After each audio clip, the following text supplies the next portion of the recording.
నిజామాబాద్ జిల్లా వ్యాప్తంగా కొన్ని ప్రాంతాలలో కొంతమంది గుర్తు తెలియని వ్యక్తులు అనుమానాస్పదంగా తిరుగుతూ ఏవైతే కొన్ని కార్లు తీసుకొని వచ్చి మరి మూగ జీవులపైన విశ్వ ప్రయోగాలు చేస్తున్నారు అనే ఒక కలకలం అయితే రేగుతూ ఉందని చెప్పుకోవాలా. అసలు ఏం జరిగింది అనే దానిపైన మనం ఒకసారి సీన్లోకి వెళ్తే మాత్రం కొన్ని ఏరియాలు ఏవైతే ఉన్నాయో నిజామాబాద్ పట్టణంలోని ఏదైతే 3 టౌన్ ప్రెమిసెస్ కావచ్చు, దాంతోపాటు 4th టౌన్ ప్రెమిసెస్లో కొన్ని ఏరియాస్ అయితే ఉన్నాయండి.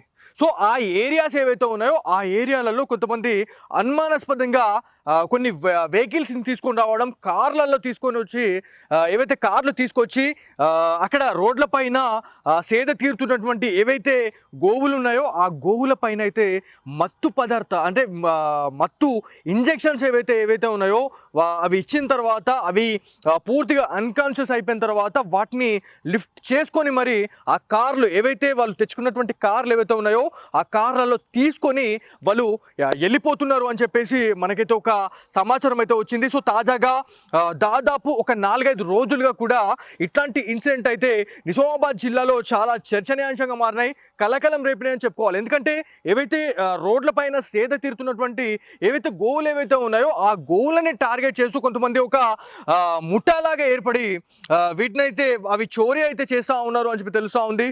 మరి వాటిని ఎట్లా తీసుకెళ్తా ఉన్నారు అని చెప్పేసి చాలాసార్లు కూడా మనము స్టోరీస్ చేసే ప్రతి స్టోరీలో కూడా సేమ్ రొటీన్ అండి.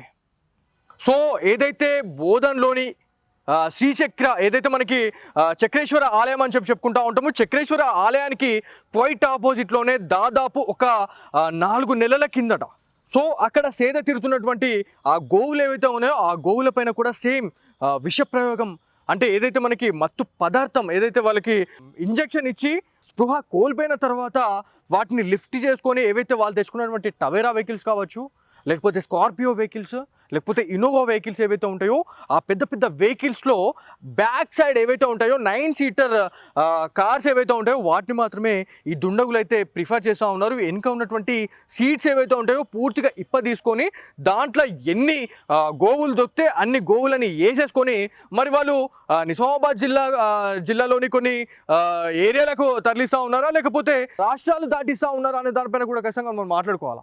ఎందుకంటే ఇక్కడ వాళ్ళు ఏం చేస్తున్నారు అనేది పక్కన పెడితే మాత్రం ఒక మూగ జీవి పైన ఇంజెక్షన్స్ ఇచ్చేసి వాటిని అన్కాన్షియస్ చేసిన తర్వాత వాటిని ఇచ్చేయడం అనేది నిజంగా చాలా బాధాకరం అని చెప్పుకోవాలా.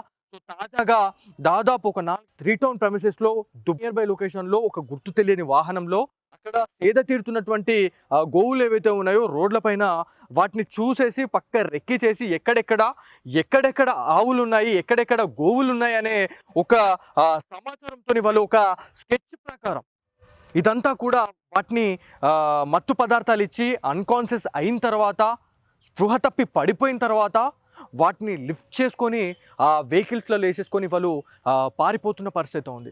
సో ఇట్లాంటి ఇన్సిడెంట్స్ అనేది ఉమ్మడి నిజామాబాద్ జిల్లాలో ఇదేం కొత్తేం కాదని చెప్పుకోవాలా. ఐ రిపీట్ అగైన్, ఉమ్మడి నిజామాబాద్ జిల్లాలో ఇట్లాంటి ఇన్సిడెంట్ కొత్తేం కాదు.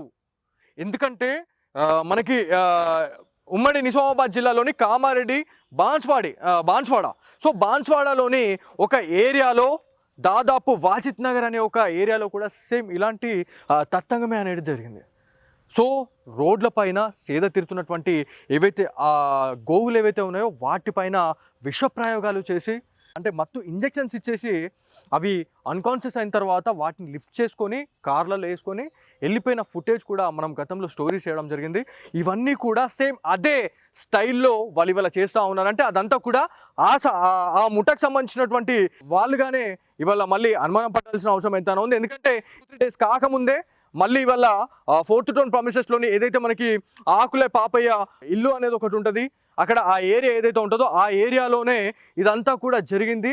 అప్పుడు ఆ టైంలో ఆ మత్తు పదార్థం ఇచ్చే టైంలో ఆ వెహికల్ని తీసుకొని వచ్చి ఏవైతే ఆ గోవులు ఏవైతే ఉన్నాయో వాటిని తీసుకొని లోపల వేసే టైంలో అక్కడ స్థానికులు ఎవరైతే ఉన్నారో వాళ్ళంతా కూడా అడ్డుకోవడం జరిగింది. అడ్డుకున్న తర్వాత సో వీళ్ళు ఎవరైతే ఉన్నారో పారిపోయారు అని చెప్పేసి మనకైతే సమాచారం అయితే రావడం జరిగింది. మరి దీనిపైన పోలీస్ అధికారులు ఎలాంటి యాక్షన్కి రియాక్షన్ ఉంటుంది, అసలు ఎక్కడి నుంచి వస్తూ ఉన్నారు వీళ్ళు, ఏ వెహికల్స్, అసలు ఇక్కడ నంబర్ ప్లేట్స్ ఉన్నాయా లేవా, ఒకవేళ సీసీ కెమెరాలకు సంబంధించి మాట్లాడుకుంటే సీసీ కెమెరా నిఘాలో మరి ఈ ఫుటేజ్ అనేది ఏమైనా దొరికే అవకాశం ఉందా, విజువల్స్ ఏమైనా పడే అవకాశం ఏమైనా ఉందా అనే దానిపైన అయితే పూర్తి స్థాయిలో ఫోర్త్ టౌన్ పోలీస్ అధికారులు ఎవరైతే అక్కడ ఎస్ఐ గారు శ్రీకాంత్ గారి ఆధ్వర్యంలో ఇదంతా కూడా కంప్లైంట్ అయితే రిజిస్టర్ అయితే చేశామని చెప్పేసి మనకి ఇన్ఫర్మేషన్ అయితే వస్తూ ఉంది. సో ఇందులో భాగంగా వాళ్ళు దీనిపైన ఎలాంటి చెక్ పెడతారు, ఎవరైతే ఇట్లాంటి విష ప్రయోగాలు కావచ్చు మత్తు పదార్థాలకు సంబంధించి వాటిని ఇచ్చి అన్కాన్షియస్ చేసిన తర్వాత వాటిని తీసుకుపోయి